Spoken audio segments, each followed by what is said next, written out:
admit option. It just rings every time. I think if you have headphones, then it'll only ring for you. Okay. Now my headphone is not working with my laptop right now, and I'm not in a position to go out. Like it's locked down. Yeah. And I do everything online. My shopping also online. Yeah.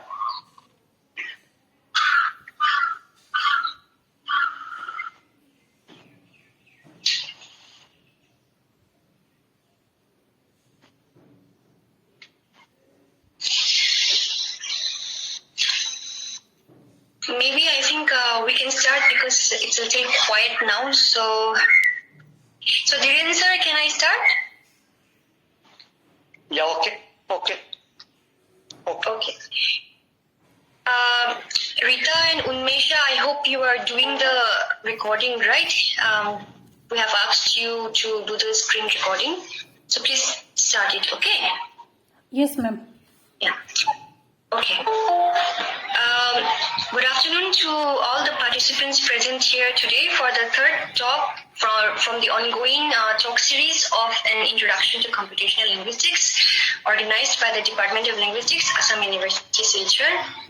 And today we have with us Professor Indranil Dutta as the speaker for today's talk, and he will be talking on grammar induction in terms of the computational perspective, and I'm sure you have seen the abstract, so I need not go into detail of that. I'll just like to give a brief background of his profile before he begins the talk.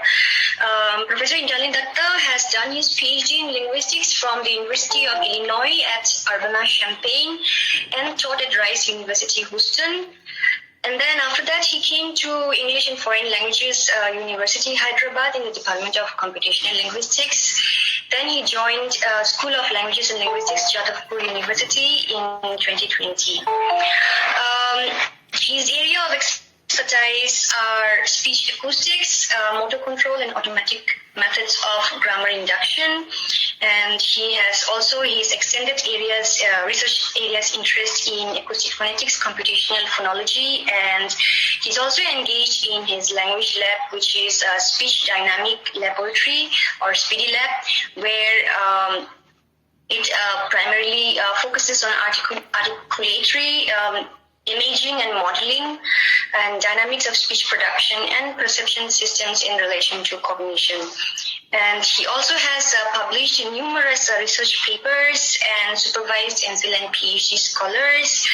And without further delay, I'd like to request our speaker to kindly deliver his talk. Thank you.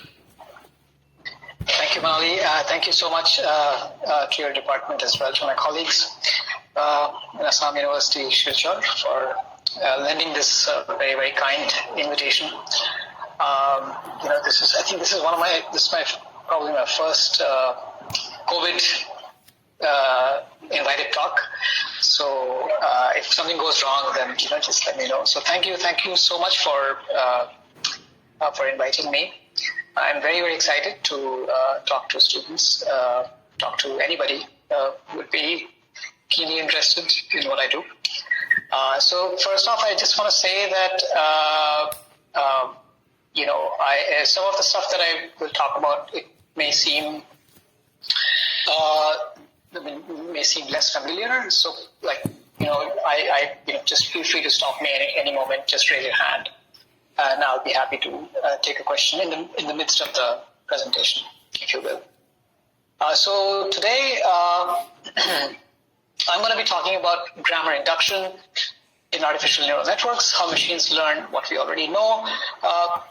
The title may seem a little lofty, perhaps. Maybe my research may not be commensurate with how lofty the title is, but hopefully, we'll get to some sort of understanding as to what sort of I'm trying to get at. Okay, so.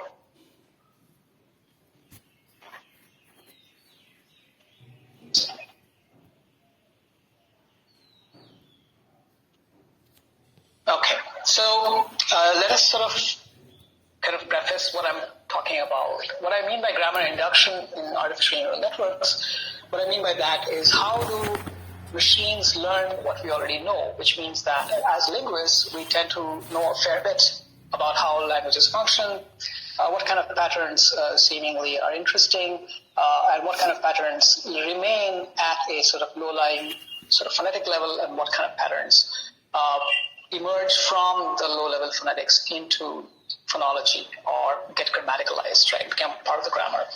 So the interesting part of being a computational linguist is to be able to see how the patterns that exist in natural language, how do our models, computational models, are they able to pick them up or not? And if they do they follow the same kind of principles that we do as well?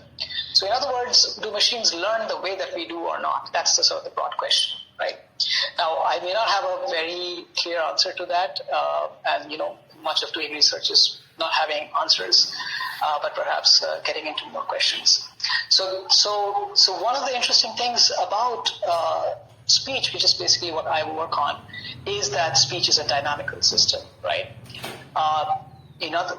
What that basically means is that unlike, let's say, syntactic categories, which are fairly sort of categorical, discrete in many ways, speech as it is implemented, so you basically have an abstract representational system in the brain which has some notion of what a segment is, and when that segment is being asked to be produced, the motor neurons, the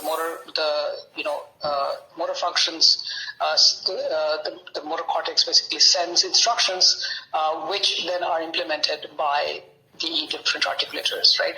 So you have this abstract representational system, which is discrete in a sense that you could think of that as anything like what you might be familiar with, for instance, distinctive feature theory. You can think of a segment being a bundle of features, right? And that is then translated into motor instructions, and those motor instructions are then implemented by the biomechanical system, which is the different articulators, the tongue, the lips, the jaw, and so on, right? So while even let's say the segments as they're represented, they may be discrete, the way that they get implemented by the biomechanical system, they are a non-discrete system. So in other words, speech is a dynamical system because of the fact that the way that segments are produced in time, they tend to overlap on top of each other. So naturally, this is not a challenge for human beings. We are very accustomed to dealing with dynamics, right? We can deal with lots and lots of different types of dynamical systems. For instance, if you look at the general biomechanics of movement itself, how our arms move or how regular sort of motility functions, right?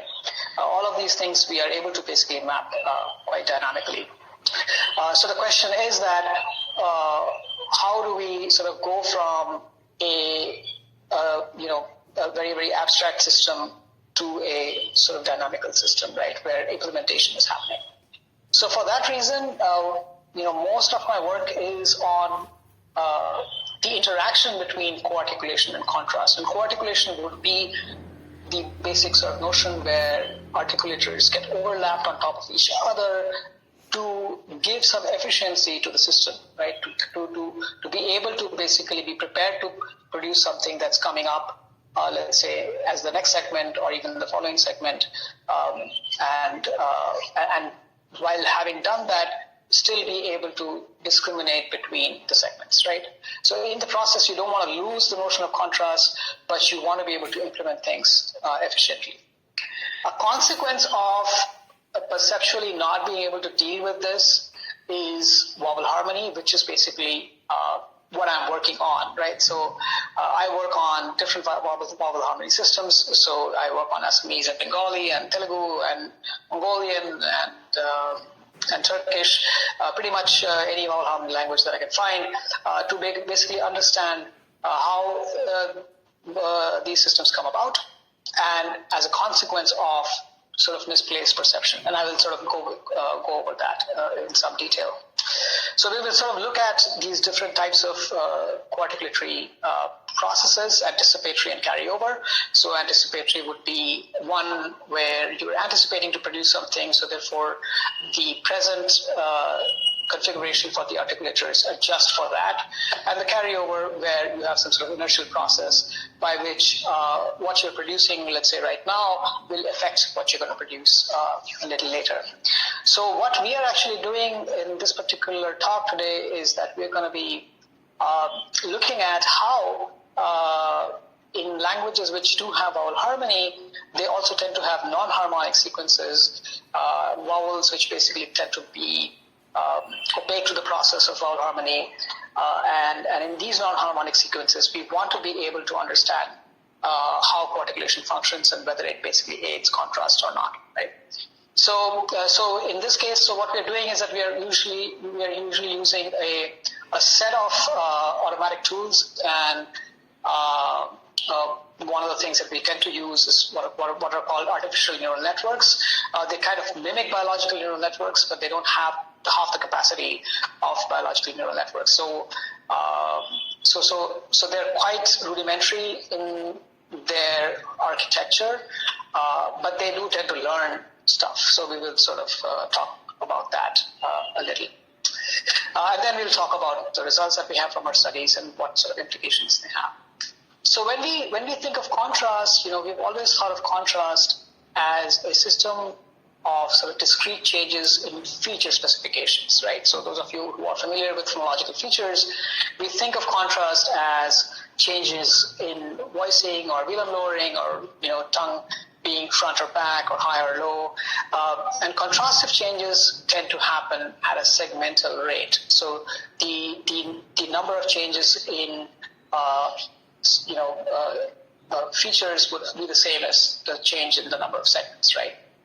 So the question is then how do we sort of answer the question of acoustic invariance, because of the fact that in speech, in actual speech, that doesn't seem to be the case. So my best sort of example for this is to think about what Charles Hockett had to say about it way back in 1955, where he thought of vowels and consonants as Easter eggs, right?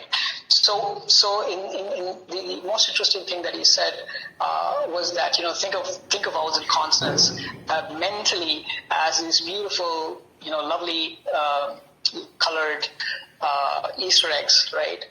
Which are so pristine when they are in their mental representations.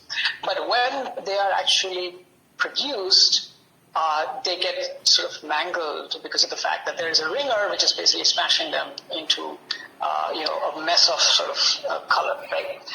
So the speech perception system has to deal with this sort of mess of that's left behind by the articulatory system, right? So how does the speech perception system sort of deal with this, right? That's the interesting sort of part. So I sort of think about it slightly differently, and I think that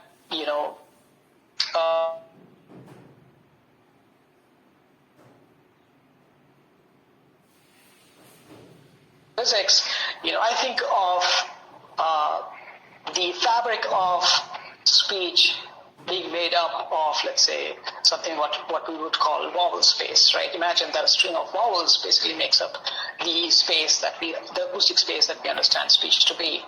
And think of consonants as disruptive to this, right? Like planets. So the same way that within larger planets disrupt gravitational fields more compared to smaller planets, think of consonants as having different sort of disruptive abilities, right? So consonants basically will exhibit sort of variable what is called co-articulation resistance. So this co-articulation is this ability to overlap articulators, right? So what is co-articulation? Co-articulation is a process by which the articulatory movements will get implemented very rapidly and smoothly, and they will be making adjustments for context. So as I said, that they'll be making adjustments for what's coming up, so that would be an anticipatory adjustment, or they would make adjustments for the fact that, well, they're already being produced, so it'll be inertial, right? Any sort of mass which is moving towards, is in motion or is not in motion, will want to stay in that position, right? So in some ways, then, co-articulation can be thought of as co-production. The easiest way to think about it is that you have different articulators, and these articulators get overlapped in time and space on top of each other, as opposed to them being sequential in time, right? So articulator movements are continuous, as opposed to, abstract segmental representations, which are discrete and non-continuous. Articulator movements do not follow that kind of a discrete system, right? So if you look at even, let's say, palatography data, right, between the two English words key and car, you will see that the constriction for k is very different when it is being produced for key versus car, right? So that means that the velar constriction makes adjustments for the fact that it's producing a high front vowel versus a back vowel, right? So this is what, so essentially the constriction degrees and locations are different for even the same segment because of contextual adjustments. So this obviously leads to a great deal of acoustic variation in consonant vowel productions, and much of this is usually determined by the size of the segment inventory. So if the size of the segment inventory is very large, then you expect less of this to happen. So the resistance to co-articulation would be greater if the size of the segment inventory is pretty large, right? So in this sense, the acoustic variation that is produced here can be thought of as a product of two factors or two constraints. One is the contrastive, which is basically saying that let's make sure that everything is as different from everything else as possible, and the other is articulatory motor, which is basically a simple sort of biomechanics, the constraints of biomechanics. You can't do certain things together, as smoothly as you would be able to do some other things, right? So this is what we sort of call degree of co-articulatory resistance, and this is what will shape the co-articulation with the neighboring segments. So form and transitions, or those of you who are familiar with this, these are basically the resonance properties, right? As you change the shape of the oral cavity, the resonance properties are going to change. So formants basically just refer to those resonances. So these transitions usually we will use for getting a sense of the consonant place of articulation and articulatory resistance and so on. So they kind of help us, understand how one segment went from, producing something and then onto the others, right? They give us systems of understanding articulatory states.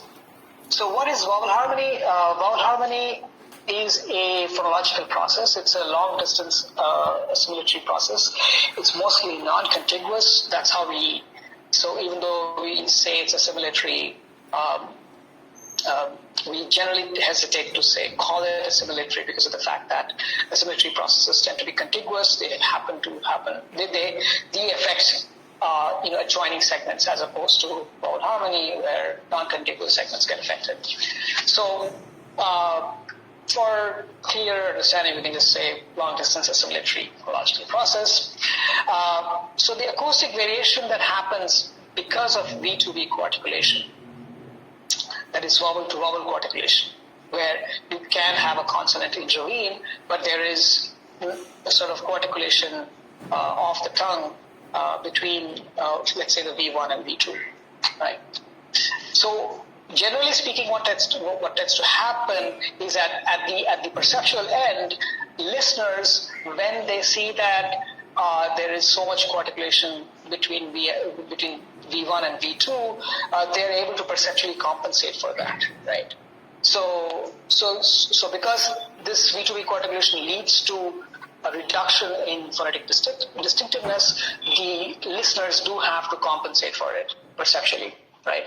So essentially, if this perceptual compensation fails, that leads to the goes from a low-level phonetic kind of a system into a high-level phonological pattern, right? So vowel harmony develops from failure to perceptually compensate or reduction in this acoustic distinctiveness.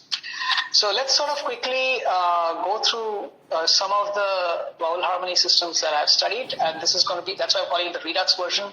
I am anything but an expert on vowel harmony, so I work.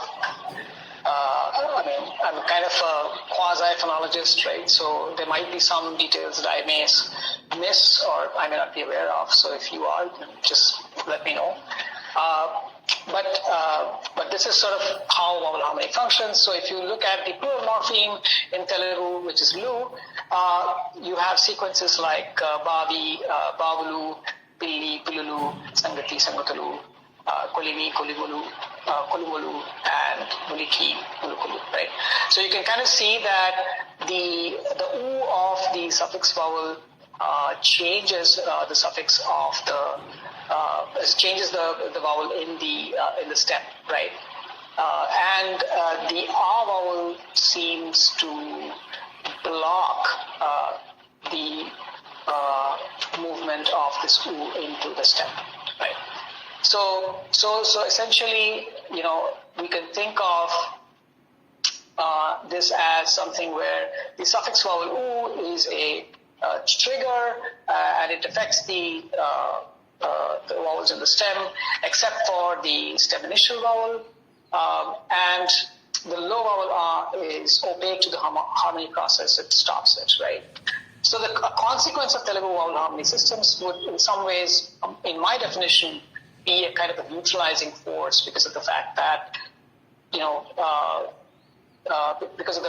at least in the syllables that the vowel harmony seems to be affecting, you neutralize the distinction between e and u, right? And this is a very, very different, I guess it's a little out of the ordinary way of thinking about neutralization. Some of my reviewers take umbrage to the fact that I call it neutralization. I'm not sort of married to the idea, but I mean, we can talk in the discussion as to why I call it that and why it's important for me. Okay. Similarly, you have Assamese vowel harmony, which I am assuming most all of you must be familiar with, which is basically an ATR harmony, where again you have this kind of a suffixal vowel which tends to affect the stem vowel, right? So ATR vowels basically get to be ATR vowels, right? Okay, and Bengali is also kind of similar. Bengali, Assamese also, again, as I said, that these are all reduced versions of the vowel harmony because I won't have time to talk about the entire system. But generally, they are ATR harmony systems. And in Bengali, we also have a ATR plus, height harmony, which I believe is the case here. So in general, vowel harmony systems, there are many, many languages in the world which tend to have vowel harmony systems. So you have Turkish, Hungarian, Mongolian, so on. All of these languages basically tend to have either a height or a flatness, backness, or rounding, so Turkish basically has a rounding harmony as well. And again, you can see that they're kind of happening either from the right to left or the left to right. So Turkish, Mongolian type languages tend to have a stem vowels affecting the suffix. Assamese, Bengali have the suffix vowel affecting the stem vowels, right? Telugu vowel harmony has been characterized as a kind of a long distance vowel copying because of the fact that unlike Turkish, Hungarian, Mongolian, and so on, where a feature is basically being shared. In Telugu, it's the entire vowel, so that's why it's called vowel copying. So in some ways, I think we want to characterize this as like Telugu as a neutralizing harmony system, and Bengali as a non-neutralizing. And this is the bone of contention, and we can sort of talk about it as to why I think that is the case. Quickly, what do we mean by anticipatory co-articulation? This is the consequence of articulatory planning. So in some ways, a residual articulatory planning. The reason why, and this is the case, why it's important, because in Assamese and Bengali, and Telugu, there seems to be a failure in compensating for the effects of the anticipatory co-articulation, which is what must have led to the development of vowel harmony in the process, right? So anticipatory co-articulation is basically articulatory planning, right? You are, let's say, if you have a system of V1 and V2, and let's say V1C, V2, when you are producing V1, you've already started planning for V2, and that planning affects V1, and that's when you have this effect, right? So this is basically thought of from a cognitive perspective as an interference of articulatory planning in the production of neighboring segments. Carryover, on the other hand, is basically thought of as more inertial. So this would be the Turkish, Turkmen, Mongolian type harmony, right, where the stem vowels are affecting the suffixes, right? So this is sort of the carryover where you have more of an inertial effect, right? So there seems to be this kind of an asymmetry in the magnitude and extent of anticipatory and carryover co-articulation. Right. While these systems exist in every language, it's not the case that every language has the same amounts of anticipatory and carryover co-articulation. Right. So that's what we are trying to basically quantify here, and the computational model, or the induction model that we are trying to build here, is hopefully going to be able to understand these asymmetries and learn from it. Right. So.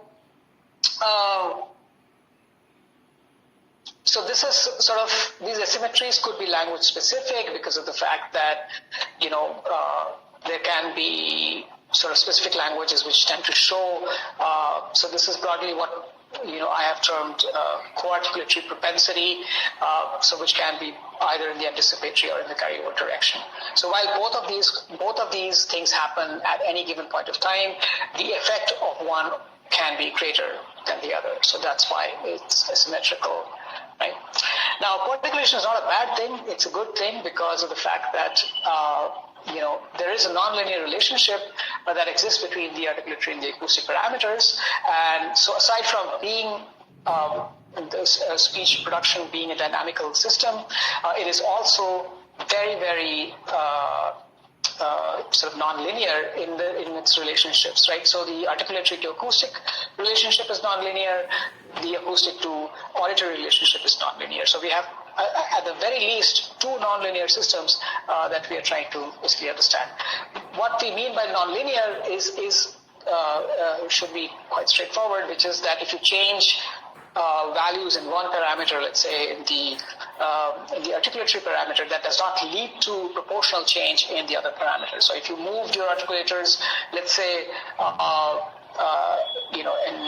in some cases, in large proportions, that doesn't necessarily always mean large changes in the acoustics. If you make large changes in the acoustics, that also doesn't always mean that there's going to be a large change in the perception, right? So we're trying to basically, and this is all there because of the fact that human beings, we are all very different from each other, and if we did not have this kind of a laxity or ability to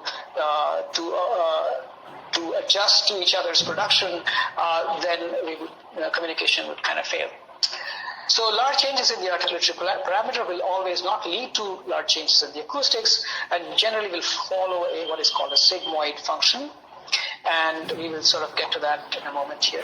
So these kinds of articulatory gestural overlaps between contiguous segments actually will aid vowel identification and recovery. So the nonlinearity or the fact that the articulators which are, let's say, being moved for V1, when they adjust for the fact that they are anticipating to produce V2, then you will have some amount of V2 in the acoustics of V1. Right.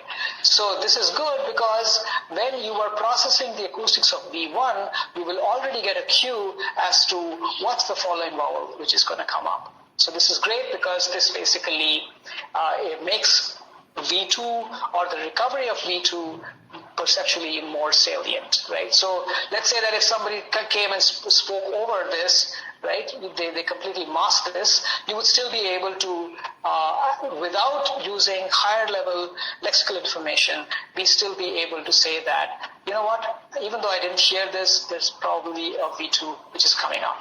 Okay?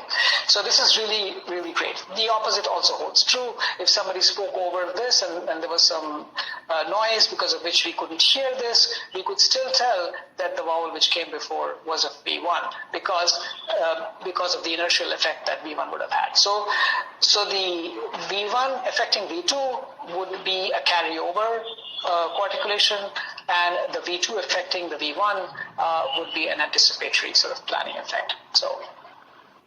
So what we are going to do is that we're going to operationalize this notion, and we're going to say that, okay, let's see what happens in non-harmonic sequences. So we know that, anticipatory co-articulation would have led to harmonic processes in Telugu, Bengali, Assamese, and so on, which is the right to left direction. What kind of predictions do we have for non-harmonic sequences? Can we make predictions about the quality of the vowel when we look at non-harmonic sequences? And I didn't really, we went to the Redux version here, but there are non-harmonic, there are opaque vowels in Bengali and Assamese as well as in Telugu. So we want to basically go and see these sequences which are non-harmonic, meaning that the phonological process of the vowel harmony hasn't gone through them, and see whether the directionality of the articulation, is it in the same direction as the vowel harmony direction or not. So once we do that, we want to be able to talk about the notion of contrast and what does contrast have to play in the magnitude and extent of this articulation. So before we get into it, I'll tell you that this is a carryover in Telugu, which is basically the opposite. So if you look at the non-harmonic sequences in Telugu, you will find that in Telugu it's in the opposite direction as harmony. So there is greater co-articulatory propensity in the carryover direction. In Bengali and Assamese, it is in the same direction as the vowel harmony, which is anticipatory. And we will sort of talk about this as to why this is important. So very quickly, we have the data that we have from Assamese, and this is from our paper in 2017 in Interspeech, 30 native speakers of Assamese, and we have 921 non-harmonic VCB sequences which have been extracted, and we are training on the F1, F2, F3, and the mean of F2 and F3 at 20 time intervals for V1 and V2. So we have V1C, V2 sequences where they are measuring all these features, and the pairs of vowels basically are these sort of non-harmonic vowels, if you will. Similarly, in Bengali, we have a lot more data in Bengali. We have 35 native speakers, but that's because this is from the Shruti Bengali Continuous ASR speech corpus, which was not really built for this kind of a purpose. Can you just give me a second? I have somebody at the door.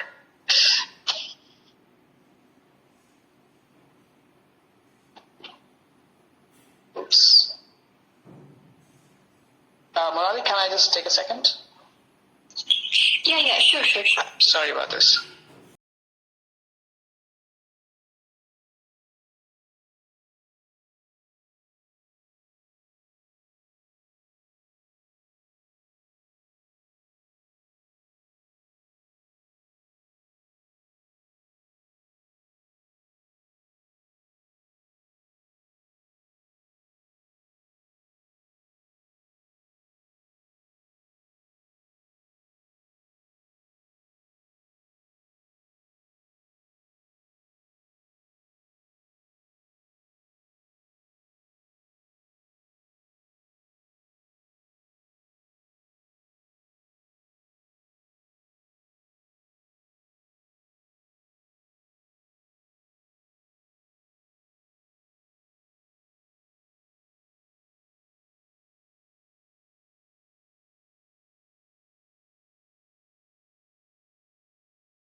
be a good time to ask questions if you have any.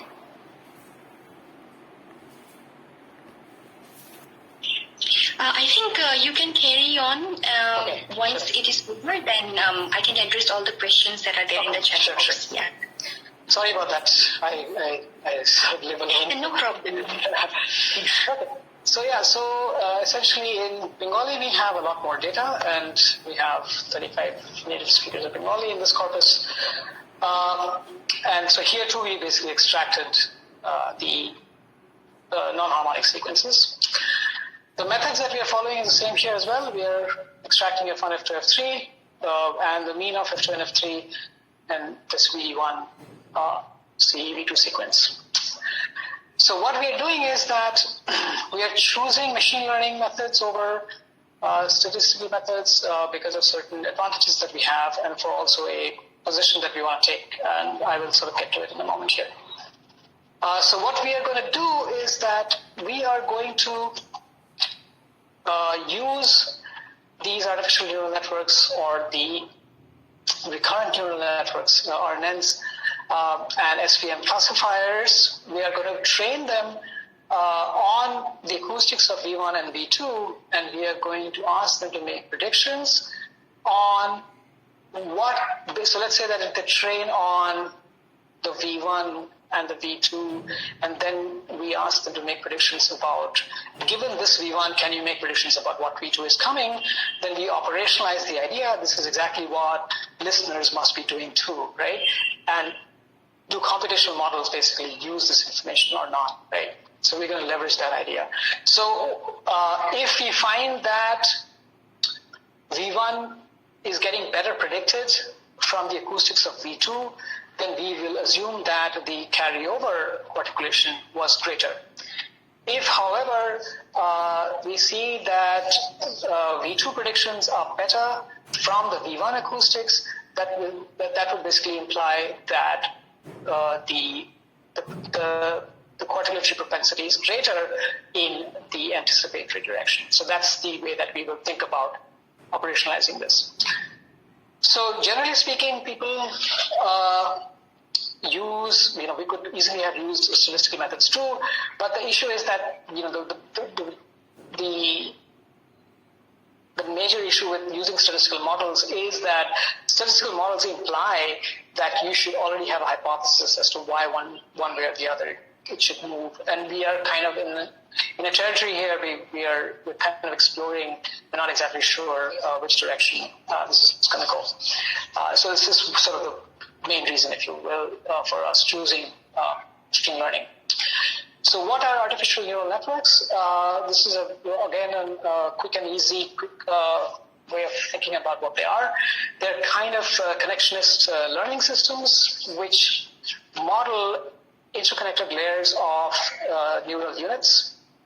And so in the most basic form, you will have an input layer, as you can see here, and there will be one hidden layer and then an output layer. So what's going to happen is that you're going to, all of these features are going to be fed into this input layer, and there is going to be some kind of a system which is going to, and then you're going to arrive at some decision. If that decision is not what you basically trained for, then you will go back and change the parameters so that you arrive at the right decision, and this is sometimes called backpropagation. So we can have multiple hidden layers. Here I've just shown one between the input and the output, and these can have a depth of n, if you will, and each of these neural units will be associated with an activation function, which means that it will pass on information as long as some sort of a weighted input crosses a threshold value. And this could typically be a logistic function or a hyperbolic tangent, sometimes called tanh. Okay, so this kind of learning is error-driven, meaning that it will try to, let's say that, we input some F1, F2, F3 values, and it was expected to basically output, let's say, a categorical, like what vowel is it, kind of a question. And if it fails, then it's going to go back and it's going to change the importance, right? Change the weights for these features so that it arrives at the right decision. So once it's arrived at the right decision on the training data, then this model is going to get to make predictions on, let's say, a test or a validation data set. And those are the successes, and those are the that's the data set on which there will be some validation done. So recurrent neural networks are one such type of networks, and they handle time series data very well, meaning that they have some notion of change over time. So because otherwise mostly all other neural networks don't really have a sense of time, if you will. They're just basically doing sequence processing, but they don't necessarily understand whether those sequences are happening in time or not, right? So in this case, we need some notion of sort of memory, if you will, right? That we need to do. And there are better models now. I mean, there are LSTMs and so on, which do this better. So we have a out-of-the-box ANN implementation from the NetR, and then we use the Keras framework. This is what we use for Bengali and Assamese as well. In Python, and we're looking at sort of best fit models, which are, whichever is going to be used in this case, cross-validation. And you can ask me what these are later on if you want. But generally speaking, we do a 75-25 split of the data set. So we train on 75 and we make predictions on 25 and see how well we do, right? So let us basically start looking at these predictions, and I will help you interpret these, right? So this is Assamese V1, V2 predictions. This is normalized per speaker, and we are using a ANN, which is basically artificial neural network here. And in this case, you can kind of see that V2 predictions are stronger, right, which implies greater anticipatory quantification. What that means is that we can predict the V2 from the V1 way better, right? So 69%, 63%, and so I will explain these models. So in this case, the number one model is basically where all features are being used. Number two, all of V1 and all of V2, meaning that the consonants are not available. And then you have V1 final and V2 initial, which basically means that it's the final portion of the V1 and the initial portion of V2. And then you have the V initial and the V2 final. This is basically the most distant from the consonant, if you will. And then you have V1 medial and V2 medial. Pretty much in all of these, you can see that you have much better prediction of V2 from the acoustics of V1, so which basically entails that you have greater anticipatory articulation. So in Assamese, in non-harmonic sequences, you have greater anticipatory articulation, which basically is also the same direction in which Assamese vowel harmony functions. This is using a support vector machine. We get the same kinds of directionality. Same pattern as in the ANN. We had basically vowel-specific Z-score normalization that we had done, which had led to lower accuracies, and that's what we basically managed to change.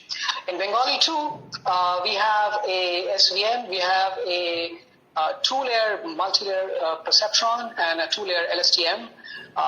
And both of these, in all of these models, basically you have the same result. V2 predictions are stronger in both harmonic and non-harmonic contexts, which implies greater coarticulation in the anticipatory direction. So the coarticulatory propensity is in the same direction as the vowel harmony process. So this is basically in both the cases. So the table here is V1, V2 predictions from SVM, MLP, and LSTM. And here too, it's the same. The only difference is between the harmonic versus non-harmonic. Okay. Telugu, on the other hand, has better predictions in the carryover direction. Right? This is the opposite of the harmony direction. So in Telugu, if you look at the SVM and MLP models, then you will see that the V1 is better predicted. If you make better predictions of V1, that means that the in non-harmonic sequences in Telugu, the V1 affected the V2 more than the V2 affected the V1, which is in the opposite direction of the harmony. Okay, so in our case, basically what we did is that we used Hindi as a kind of a non-harmonic language to set up sort of a baseline to see really what's happening in a baseline. And in Hindi, it's quite the opposite. It's in the same direction as Bengali and Assamese and so on. Okay. So if you look at the F1 height, the F1, which is a marker of height, you will clearly see that the E is perturbed in the V2 position closest to the consonant. So the closest to the consonant position would be this one, and you can kind of see that the V2 is, the E is very, very perturbed, meaning that it's all over the place, right? That means that it's getting coarticulated a lot, right?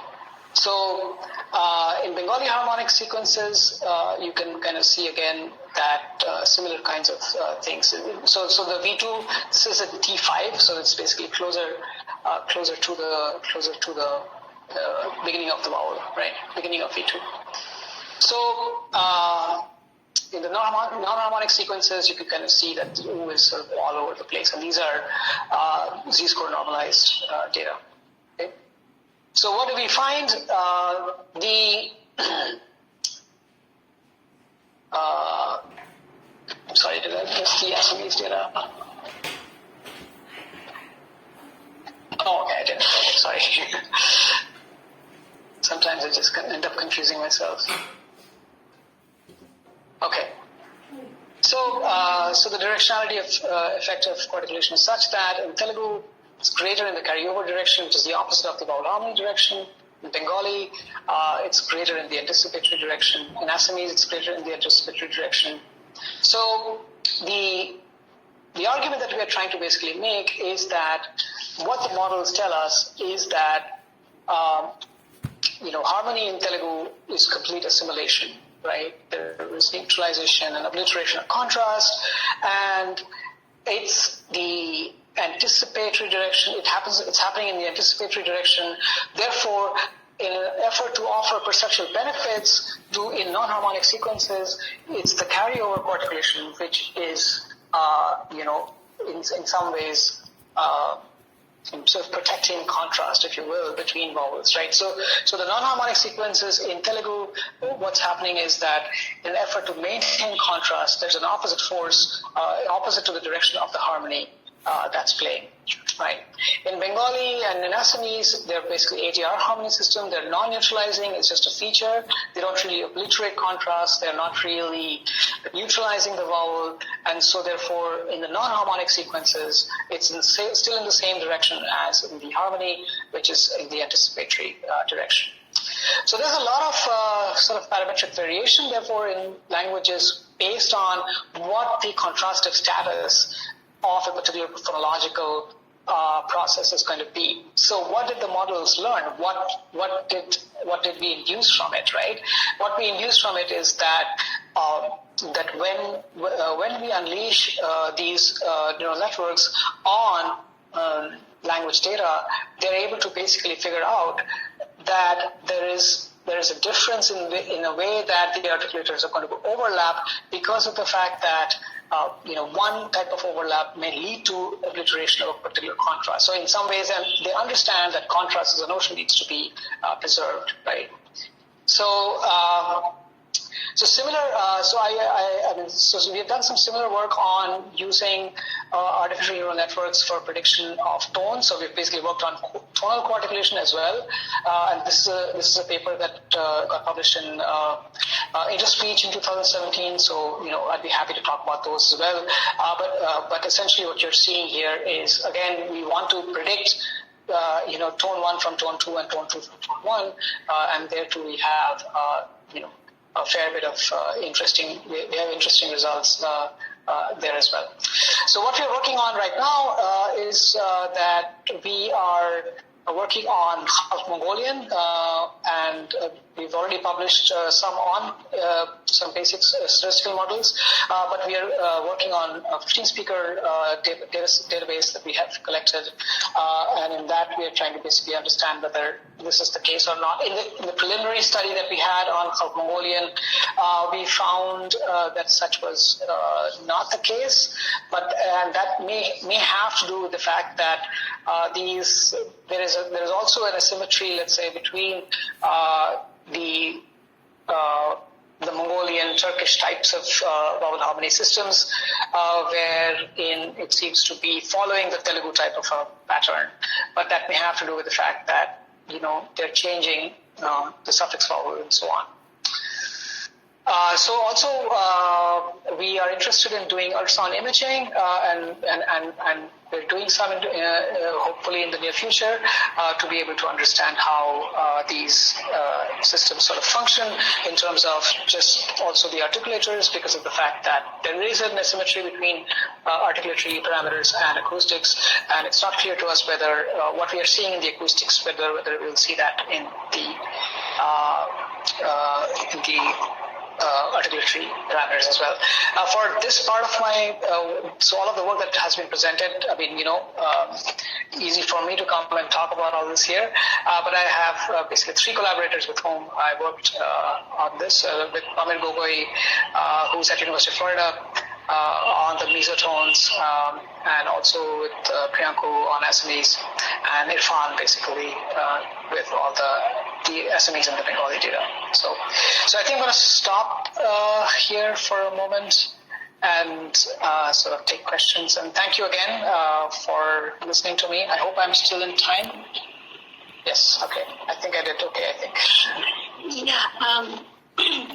Thank you, Professor Dutta, for your very extensive presentation on the grammar induction in terms of artificial neural network. And we have 5 minutes to take up questions if there are from the participants. So I'd like to request our students and scholars to kindly bring up questions, or if you have any doubts, you can ask, or if you have any suggestions, or if you have any other thing to share, please unmute yourself and ask, or you can share in the chat box.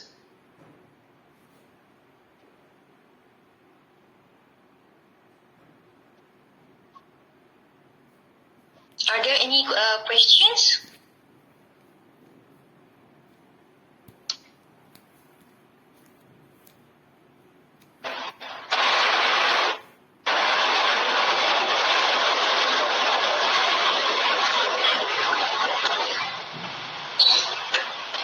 Amin, do you have a question?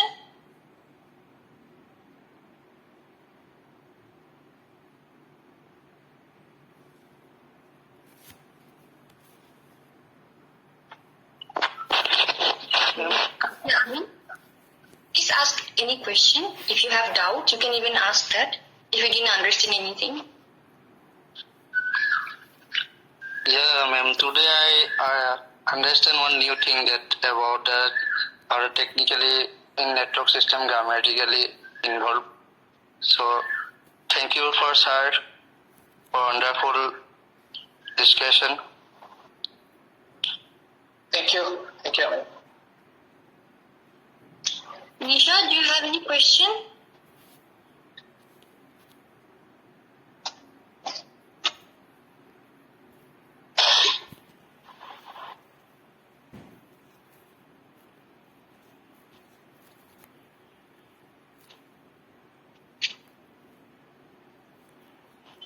Please feel free to email me also if you have questions, and I'll be happy. Yeah, I think you can leave your email in the chat box, because last time also it seemed that they have mailed the questions to the speakers. Ah, okay, sure. Yeah. I can do that. Easy.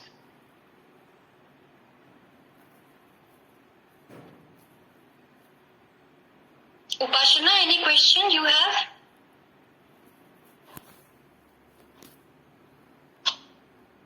Upashana?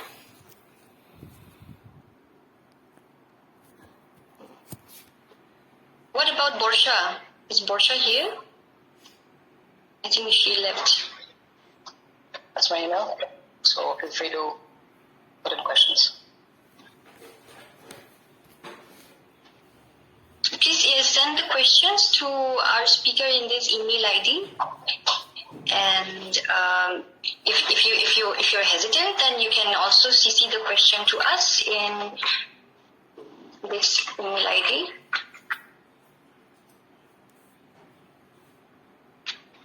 Yeah, and if anybody wants to, get more details or links to the papers, they're all on my website. I make sure that everything is always on the web page. So, and I also like the fact that initially I had thought it was SPI lab because it's speech dynamics, but I really like the fact that you call it Speedy Lab. That sounds so much better than SPI lab. Okay. Yeah, so I'm happy that I think we'll change the IP on that. Yeah, it sounded like that. It sounded better as Speedy Lab. Yeah, it sounded better as Speedy Lab. Yeah, I think it should be called Speedy Lab. So.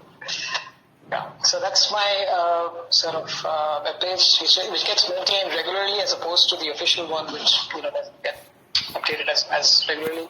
This one is under my control, so I get to update it as I go. So, so if you have questions about any of the papers, we are also heavy on putting out our code and data and everything. So we maintain our data as much as possible, and also the code that we use on what is called Open Science Forum or OSF. And so we have repositories where we put everything for open scrutiny for anyone who wants to either replicate the results that we have or build on the models that we have. So we're trying to build basically an open science ecosystem, if you will. So I'd be happy if any of you want to ask me questions about that. So.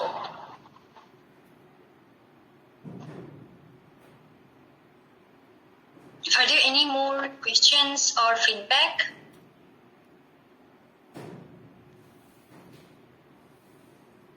Vijay, would you like to say something?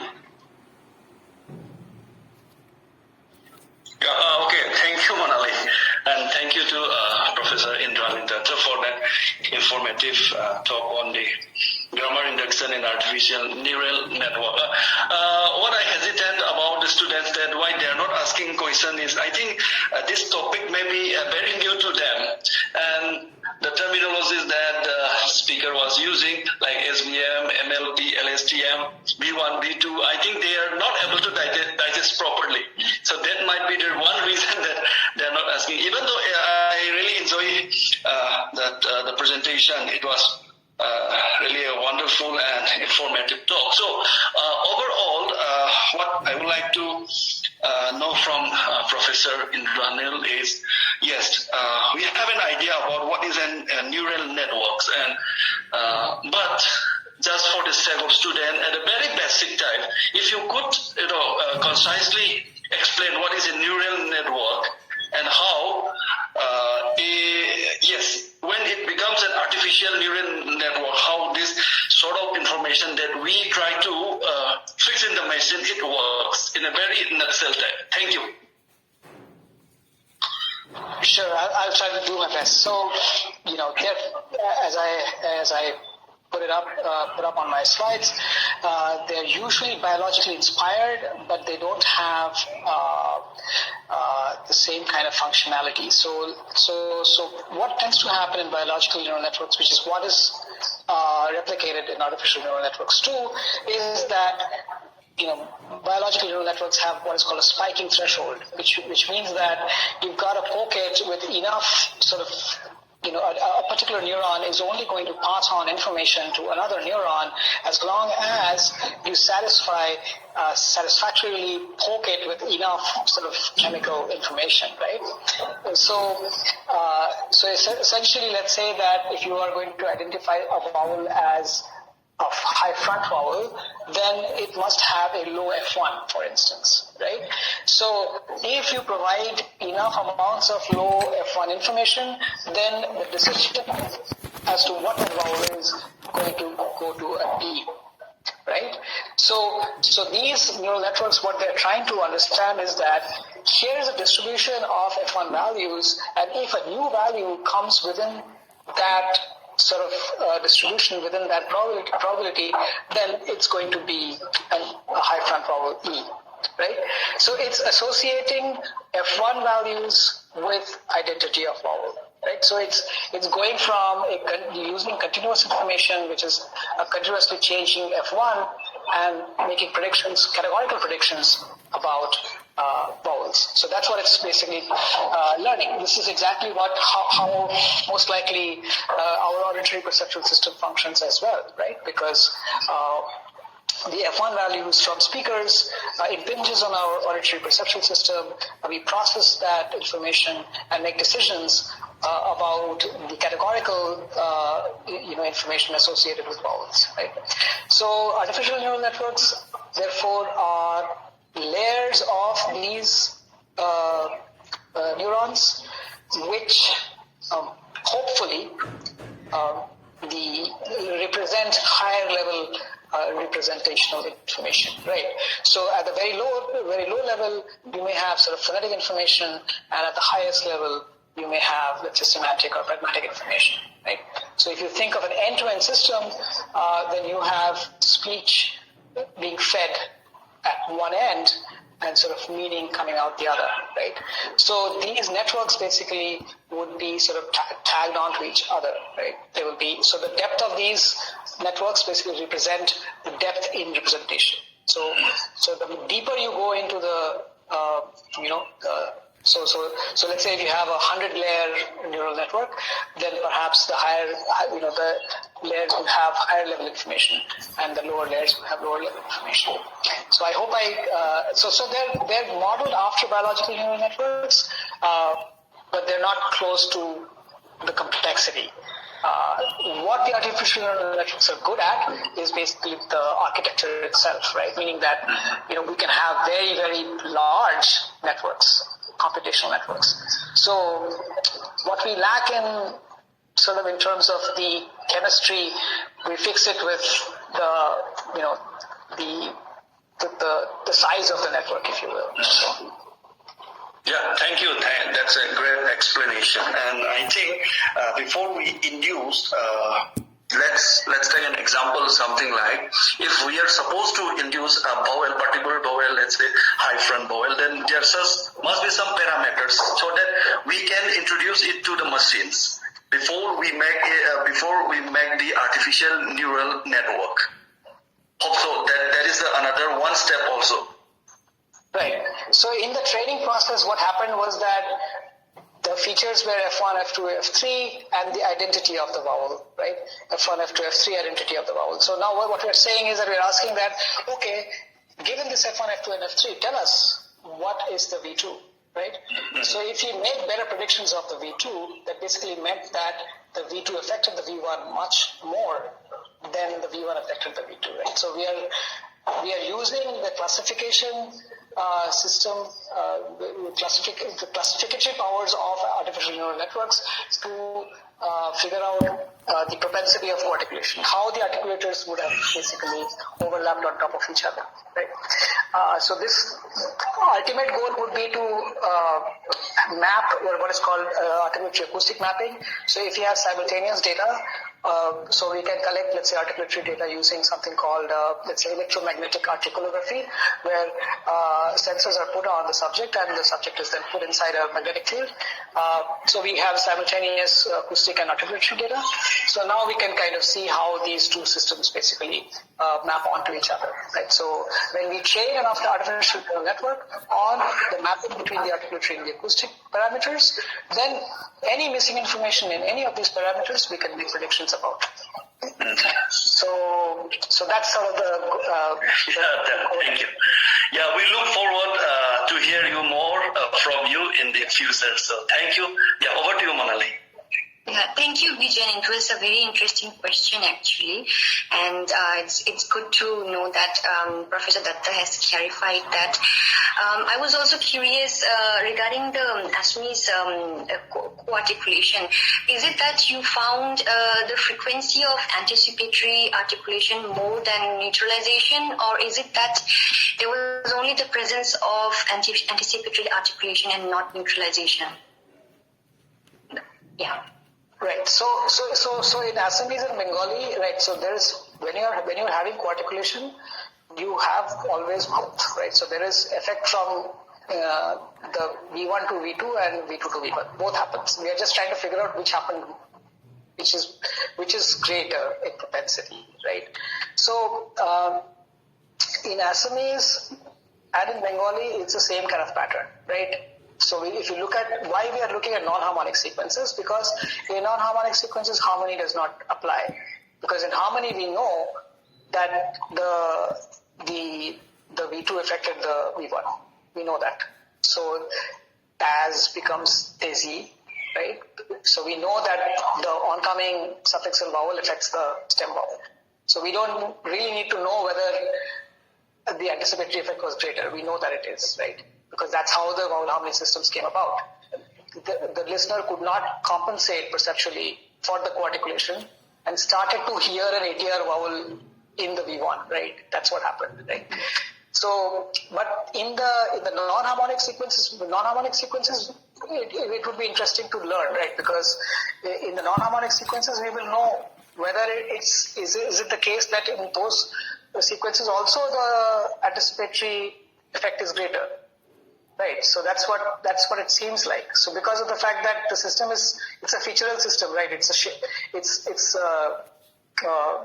spread of a feature. It's not obliteration of the vowel, right? Unlike Telugu. In Telugu, you can only have a U. You can't have anything else. So no feature is basically left in Telugu. So therefore, in Telugu somehow it's in the opposite direction to push back and say that, we don't want it to change. Yeah, in Assamese, these are sort of non-harmonic sequences. That's what we're trying to learn from. The harmonic sequences are somehow not interesting as much. Mm-hmm. Yeah. Thank you for answering my question. And there is a question from Nisha. Yeah, Nisha. Yes. She's an MA second semester student. Yeah, Nisha, please go ahead. Yes. So what are the factors that we consider during the data collection for the machine to get a better outcome? Right. So at least we try not to hand curate stuff. Where necessary we do, but mostly we rely on just, if you have more data, then we don't worry about whether there is junk in the data or not, right? Usually that's the case. So the criteria that we follow is that, I think let's say the Bengali data, it was trained on, I think about